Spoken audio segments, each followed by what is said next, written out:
തിരുപ്പാവൈ പാസുരം പാസുരം 16 10 സഖിമാരെയും ആധ്യാത്മികതയിലേക്ക് ഉണർത്തി എഴുന്നേൽപ്പിച്ചുകൊണ്ട് അവരെയും കൂട്ടി ആണ്ടാളമ്മ ക്ഷേത്രത്തിലേക്ക് പോവുകയാണ് ഈ പാസുരത്തിൽ. അതായത് ആയിർപ്പടിയിലെ ഭഗവാന്റെ ഗൃഹത്തിലേക്ക്, ഗോലോക വൃന്ദാവന ധാമത്തിലെ ഭഗവാന്റെ ഗൃഹത്തിലേക്ക്, വൈകുണ്ഠത്തിലേക്ക് പോവുകയാണ് ആണ്ടാളമ്മ. ഇനി ഭഗവാനെ ഉണർത്താനുള്ള ആണ്ടാളമ്മയുടെയും സഖിമാരുടെയും ശ്രമങ്ങളെക്കുറിച്ചാണ് ഈ ഒരു പാസുരത്തിൽ വർണ്ണിക്കുന്നത്. ആദ്യം ഉണർത്തുന്നത് ഭഗവാന്റെ ഗൃഹത്തിനെ കാവൽ നിൽക്കുന്ന കാവൽക്കാരെയാണ്. പിന്നീടാണ് യശോദാമ്മയെയും നന്ദഗോപരെയും ഉണർത്തുന്നത്. ബലരാമസ്വാമിയെയും ഉണർത്തുന്നുണ്ട്. ഭഗവാന്റെ പ്രിയപ്പെട്ട ദേവിയെയും ഉണർത്തുന്നുണ്ട്. ആ ദേവിയിലൂടെ പിന്നെ ആണ്ടാളമ്മയും സഖിമാരും ഭഗവാനിലേക്ക് എത്തുന്നു. അവസാനം ഭഗവാനെയും ഉണർത്തുന്നു. നന്ദഗോപരുടെ വസതിക്ക് കാവൽ നിൽക്കുന്ന, നായകനായിട്ട് നിൽക്കുന്ന ആ ക്ഷേത്രത്തിൻ്റെ അധികാരിയുടെ അടുത്തേക്കാണ് സഖിമാരെയും കൂട്ടിയിട്ട് ആണ്ടാളമ്മ ആദ്യം ചെല്ലുന്നത്.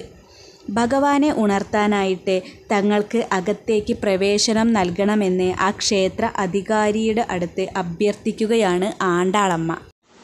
ആ ക്ഷേത്രത്തിലേക്ക് കടക്കുമ്പോൾ ആ ക്ഷേത്രത്തിനെ ഏറ്റവും പ്രതിനിധീകരിക്കുന്ന ഒന്നാണ് ക്ഷേത്രത്തിൻ്റെ മുകളിൽ പാറുന്ന കൊടി. ആ കൊടി ആ ക്ഷേത്രത്തിലെ ഉപാസകൻ്റെ നട്ടെല്ലിനെയാണ് പ്രതിനിധീകരിക്കുന്നത്. അതുകൊണ്ട് നമ്മൾ ആദ്യം നമസ്കരിക്കേണ്ടത് ആ കൊടിയെ നോക്കിയിട്ടാണ്. അങ്ങനെ ആണ്ടാളമ്മയും സഖിമാരും ഭഗവാന്റെ ആ ഗരുഡധ്വജത്തെ ആദ്യമായി നമസ്കരിക്കുന്നു. അതിനുശേഷം കാവൽക്കാരോട് അഭ്യർത്ഥിക്കുകയാണ് തങ്ങളെ ഉള്ളിലേക്ക് കടത്തിവിടണം എന്ന്. പിന്നെ ആ കാവൽക്കാരനും ആണ്ടാളമ്മയും തമ്മിൽ നടന്ന ഒരു ചെറിയ സംഭാഷണമാണ് പറയുന്നത്. കാവൽക്കാരൻ പറയാണ്, അതിന് ക്ഷേത്രം തുറക്കാനുള്ള സമയമായിട്ടില്ലല്ലോ, നിങ്ങൾ എന്തിനാണ് ഇത്ര നേരത്തെ വന്നത്? ആണ്ടാളമ്മ പറയും, ഞങ്ങൾക്ക് ഭഗവാനെ ഉണർത്തണം. ഞങ്ങളോട് ഭഗവാൻ നേരത്തെ പറഞ്ഞിട്ടുണ്ട് ആദ്യത്തെ ദർശനം നിങ്ങൾക്ക് തരാമെന്ന്. ഭഗവാൻ വാക്ക് പറഞ്ഞ പ്രകാരമാണ് ഞങ്ങൾ ഗോപികമാരെല്ലാവരും കൂടെ വന്നത്.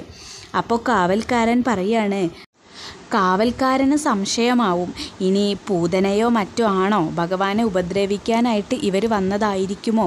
അപ്പോൾ ആണ്ടാളമ്മ പറയും, പൂതന ഒറ്റയ്ക്കല്ലേ വന്നത്, ഞങ്ങളിതാ എത്ര പേരുണ്ടെന്ന് നോക്കൂ, ഒരുപാട് ഗോപികമാരല്ലേ ഞങ്ങൾ വന്നിരിക്കുന്നത്, ഞങ്ങൾക്ക് വേറെ ഉദ്ദേശം ഒന്നും തന്നെ ഇല്ല.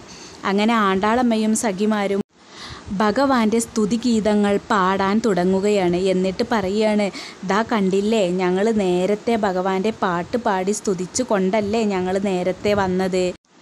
ഇതുപോലെ ഞങ്ങൾക്ക് ഭഗവാന്റെ മുന്നിൽ നിന്നുകൊണ്ട് ഭഗവാനെ സ്തുതിച്ച് പാടണം. അത് കേട്ട് ഭഗവാൻ ഉണരുന്നത് കാണാം. പാട്ട് പാടാനായിട്ടാണ്, സ്തുതിഗീതങ്ങൾ പാടാനായിട്ടാണ് ആണ്ടാളമ്മയും സഖിമാരും വന്നത്. ഞങ്ങളെ നോക്കൂ, ഞങ്ങൾ വൃത്തിയായിട്ട് ശുദ്ധിയായിട്ടാണ് വന്നിരിക്കുന്നത്. ശരീരം മാത്രമല്ല, ഞങ്ങളുടെ മനസ്സും പരിശുദ്ധമാണ്. അങ്ങനെ ഞങ്ങളിതാ വന്ന് ഈ രത്നങ്ങൾ പതിച്ച ഈ കവാടത്തിന് മുന്നിൽ നിൽക്കുകയാണ്. അതിനേക്കാളും വലിയ രത്നമായിട്ടുള്ള ആ ഭഗവാനെ നേടാൻ വേണ്ടിയിട്ട്, ഭഗവാനെ ഒന്ന് കാണാൻ വേണ്ടിയിട്ട്, ഭഗവാനെ ഉണർത്താൻ വേണ്ടിയിട്ട് ഞങ്ങളിതാ നിങ്ങളുടെ അനുമതിയും കാത്തു നിൽക്കുകയാണ്.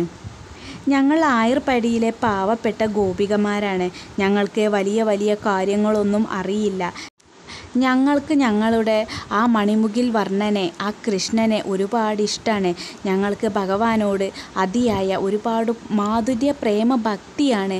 അതുകൊണ്ട് പാട്ടുപാടി സ്തുതിച്ച് ഭഗവാനെ ഉണർത്തുക, അത് മാത്രമേ ഞങ്ങളുടെ ലക്ഷ്യമുള്ളൂ.